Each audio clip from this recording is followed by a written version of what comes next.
Bonjour amis de la Bible, c'est Tonton Jim et aujourd'hui j'ai une histoire très spéciale pour vous. Elle s'intitule « Jésus guérit une petite fille ». Et notre verset à mémoriser est tiré de 3 Jean 2. « Je prie pour que ta santé soit bonne ». Vois-tu Madame Jairus? Madame Jairus est très triste. Et vois-tu Jairus? Lui aussi est très triste. Ils sont tous les deux inquiets. Leur petite fille est très malade. Mais qui donc peut l'aider? Il faut absolument quelqu'un, dit Madame Jairus. Il nous faut faire quelque chose sans quoi elle va mourir. Jésus peut nous aider, dit Jairus. Je vais lui demander de venir nous aider. Vois-tu Jésus? Et comme d'habitude, tout le monde aime rester près de Jésus. Il est si accueillant. Jésus était toujours souriant. Tout le monde avait droit au sourire de Jésus, les plus grands, mais aussi les plus petits. Jésus voit un homme courir à sa rencontre. Il se fraye un chemin dans la foule. Il est tout essoufflé. Jésus lui fit un large sourire. « Jésus, je t'en supplie, s'il te plaît, viens à la maison. Ma petite fille est très malade, dit Jairus. » Personne ne parle. C'est un moment important. Tout le monde écoute. Jésus est-il parti? Eh bien non, pas encore. Au même instant, une femme malade s'approcha de Jésus. Elle toucha délicatement son vêtement, mais Jésus a tout de même ressenti sa main. Alors il s'arrêta pour savoir quelle était la personne qui l'avait touché. Cette pauvre femme s'approcha de Jésus et lui dit « C'est moi ». Alors Jésus lui dit « Tu es guéri, va en paix ». Et pendant tout ce temps, Jairus attend et attend encore. Il aurait aimé que Jésus fasse plus vite. Mais tout à coup, on entendit une voix. C'est le serviteur de Jairus. « Monsieur Jairus, rentrons à la maison. Ce n'est plus nécessaire de déranger Jésus. Ta fille est morte. » Pauvre Jairus, alors qu'il se dépêche d'entrer à la maison. « Écoute, attendez-moi, dit Jésus.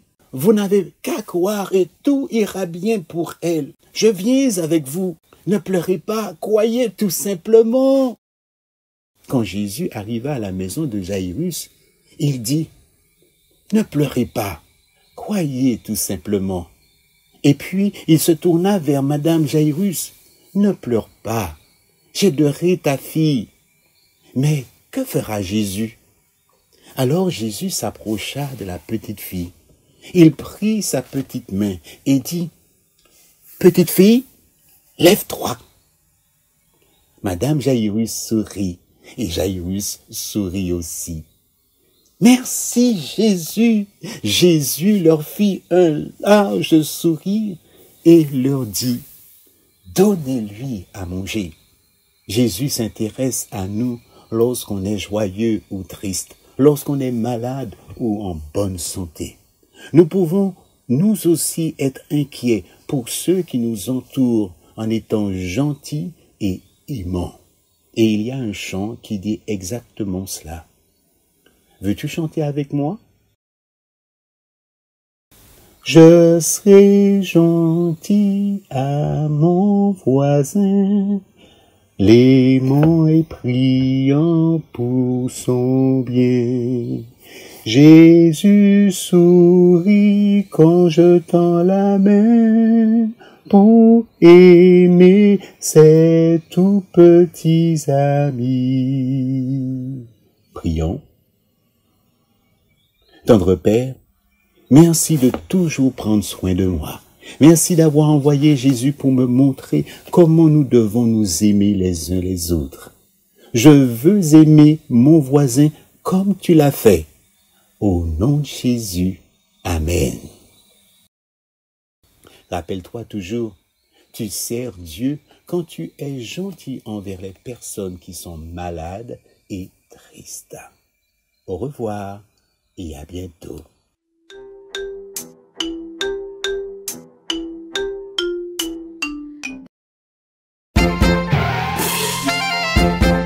Bonjour les enfants, c'est Lorena qui vous parle et aujourd'hui je vous amène une très belle histoire qui s'appelle « Maintenant, je vois ».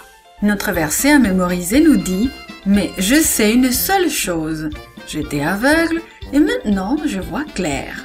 Et ce texte se trouve dans le livre des Jean 9, 25. Et aujourd'hui, nous apprenons que nous servons Dieu lorsque nous disons aux autres ce qu'il a fait pour nous. Lorsque quelque chose de merveilleux t'arrive, à qui le dis-tu? Tu sais, il y a longtemps, quelque chose de merveilleux est arrivé à un homme aveugle. À qui crois-tu qu'il l'a raconté? Un jour, Jésus rencontra un jeune homme qui mendiait. Cet homme était né aveugle, et pour survivre, il demandait aux gens de lui donner un peu d'argent. Mais Jésus ne lui donna pas d'argent. Il lui donna quelque chose de bien mieux. Jésus cracha sur le sol, fit de la boue avec de la salive, et mit la boue sur les yeux de l'homme aveugle. Puis il dit, « Va te laver à la piscine de Siloé. » Alors, l'aveugle alla à la piscine, se lava et quelque chose d'étonnant arriva. Dès qu'il eut fini de se rincer les yeux, il put voir. Imagine comme il était content, et imagine la surprise de sa famille quand il revint à la maison. On aurait dit une personne différente. En fait, les voisins n'étaient même pas sûrs d'avoir affaire au même homme. N'est-ce pas celui qui s'asseyait d'habitude ici pour mendier? Demandèrent-ils. Oui, c'est lui, disaient certains. Non, mais il lui ressemble, dirent d'autres. Ce jeune homme était impatient de leur dire ce que Jésus avait fait pour lui. Oui, j'étais aveugle, dit-il. Je suis né aveugle, et je n'avais jamais rien vu avant aujourd'hui. L'homme qu'on appelle Jésus a fait de la boue, et il l'a mise sur mes yeux. Il m'a dit d'aller à Siloé et d'y m'y laver. Alors je suis allé à la piscine, j'ai enlevé la boue et enfin j'ai pu voir. Certains voisins amenèrent l'homme qui avait été aveugle chez les chefs juifs. Mais les chefs juifs ne voulaient pas croire que Jésus lui avait rendu la vue. Et ils ne voulaient pas non plus que d'autres personnes y croient. Ils envoyèrent donc chercher les parents du jeune homme. « Est-ce bien votre fils? Est-il bien né aveugle, n'est-ce pas? Comment se fait-il qu'il puisse voir maintenant ?» demandèrent-ils. Les parents de cet homme avaient peur des chefs juifs et ne voulaient pas répondre. « C'est notre fils, dirent-ils. Nous pouvons dire qu'il est né aveugle, mais nous ne savons pas comment il s'est fait qu'il puisse voir maintenant, ni qui lui a ouvert les yeux. Demandez-le lui, il vous le dira lui-même. » Le jeune homme, lui, n'avait pas peur des chefs juifs. Il était reconnaissant envers Jésus d'avoir fait une chose aussi merveilleuse pour lui, et il ne voulait pas se taire. Il raconta donc au chef l'histoire de la boue et la façon dont il se lava à la piscine de Siloé. Mais ils le chassèrent de la synagogue.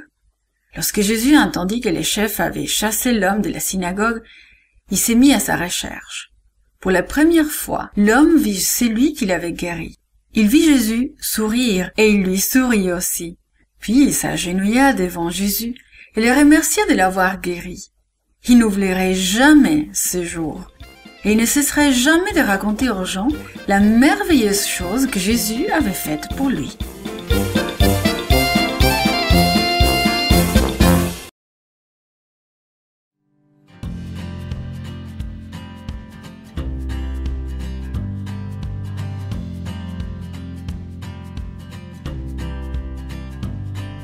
Bonjour, c'est Virginie. La leçon d'aujourd'hui a pour titre « Apporte-moi mon manteau ». Le verset à mémoriser se trouve dans Hébreux 6, verset 10. « Dieu n'oubliera pas votre action, ni l'amour que vous avez montré pour son nom par les services que vous avez rendus et que vous rendez encore aux saints. » As-tu déjà voyagé loin de ta maison? Peut-être pour visiter de la famille ou pour aller camper. Comment se sent-on quand on dort dans un nouvel endroit? As-tu reçu une lettre ou un paquet pendant que tu étais là-bas? Que ressentirais-tu si tu recevais une lettre de la maison? Paul savait ce que signifie être loin de ses amis et de la maison. 4 murs en pierre l'entouraient. Au-dessus, près du plafond, se trouvait une petite fenêtre pour éclairer cette cellule de prison. Le sol de pierre froid et humide sur lequel il était assis semblait faire partie de son corps. Ses chevilles étaient enchaînées au sol, comme s'il était un dangereux criminel.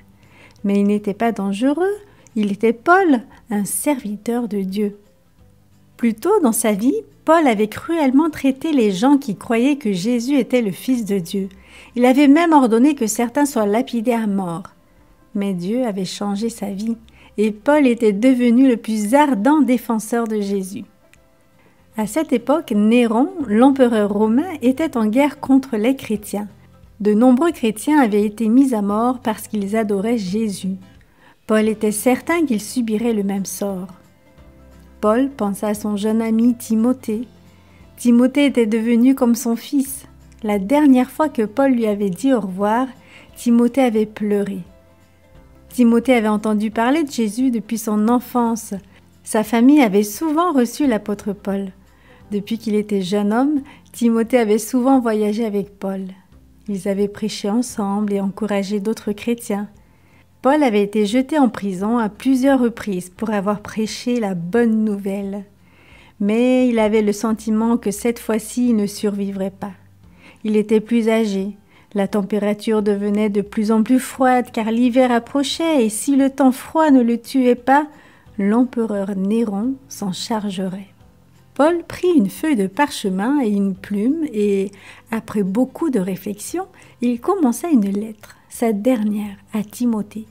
« À Timothée, mon cher fils, commença-t-il, je me souviens sans cesse de toi dans mes prières, je me souviens de tes larmes, j'ai hâte de te revoir afin de pouvoir être rempli de joie. » Il rappela à Timothée que Jésus avait vaincu la mort. C'était la bonne nouvelle que tout le monde avait besoin d'entendre afin de pouvoir connaître la joie. Paul n'avait pas honte de souffrir pour pouvoir partager cette bonne nouvelle avec les autres. Cette nouvelle était si magnifique qu'il désirait vivement en parler à tous. Paul se sentait très seul. Il semblait que tout le monde en Asie l'avait abandonné. Personne n'était venu à sa défense lors de son procès. Les quelques personnes qui l'avaient encouragé avaient une grande importance pour lui. Paul mit sur sa liste le nom d'un ami qu'il avait cherché dans toute la ville de Rome, l'avait trouvé en prison et était venu lui rendre visite. Il demanda à Timothée de transmettre ses salutations à plusieurs autres personnes qui avaient servi avec lui et avaient pris soin de ses besoins personnels. Finalement, il demanda à Timothée de venir lui rendre visite et de lui apporter son manteau parce qu'il faisait froid dans cette prison de pierre. Les pasteurs aussi se sentent parfois bien seuls. Ils passent la majorité de leur temps à penser aux autres et à leurs besoins. Ne serait-ce pas une merveilleuse surprise si tu planifiais un moyen d'aider ton pasteur? Il ne faut pas grand-chose pour rendre service. Un sourire, des fleurs après le culte, même un verre d'eau procurera de la joie à ton pasteur. Et cela fera que tu te sentes bien aussi. Pourquoi ne pas essayer ?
Un temps pour apprendre et travailler, un temps pour prier et adorer.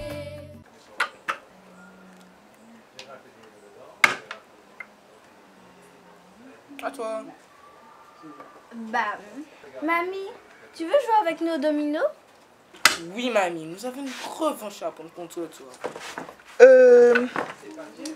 Oui, mais hier soir, nous avons vu un reportage et j'aimerais bien qu'on en parle un petit peu. De quoi encore?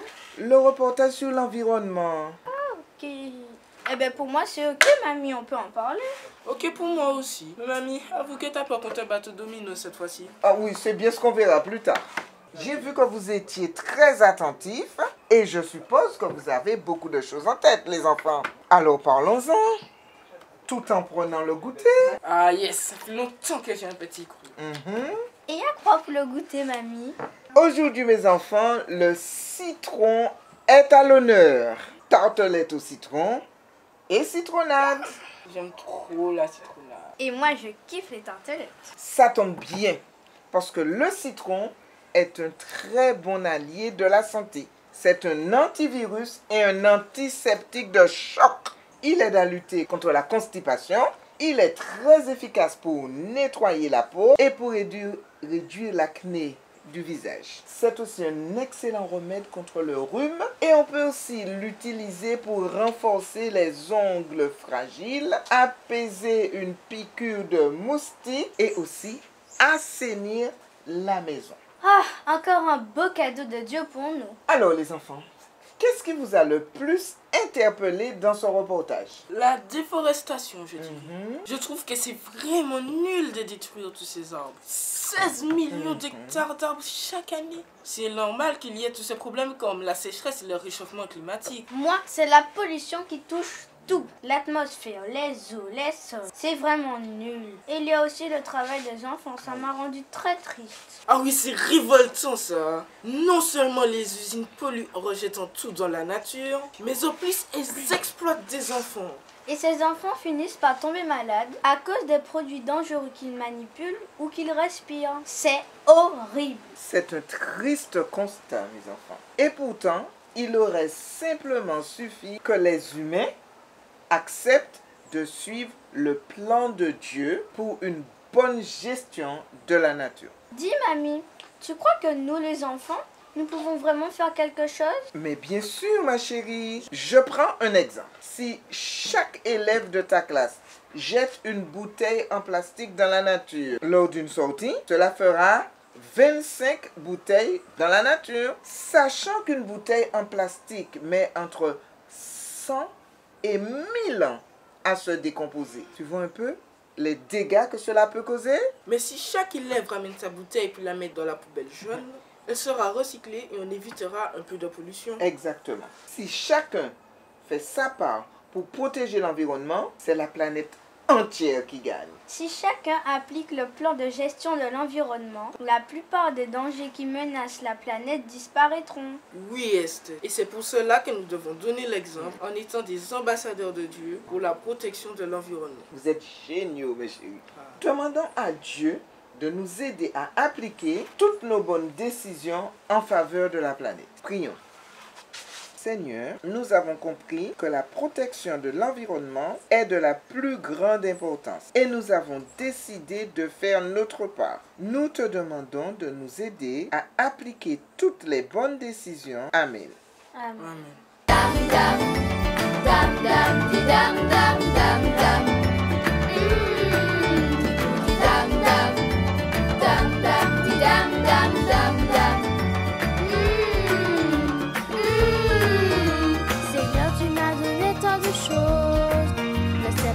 Avec la nature grandiose, une maison nous invite et me repose.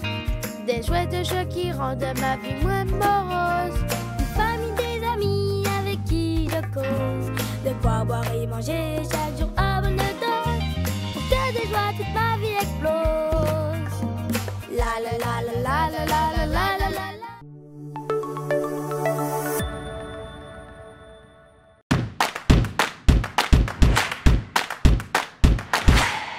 Salut les amis, si vous aimez nos vidéos, abonnez-vous et n'oubliez pas le petit pouce bleu.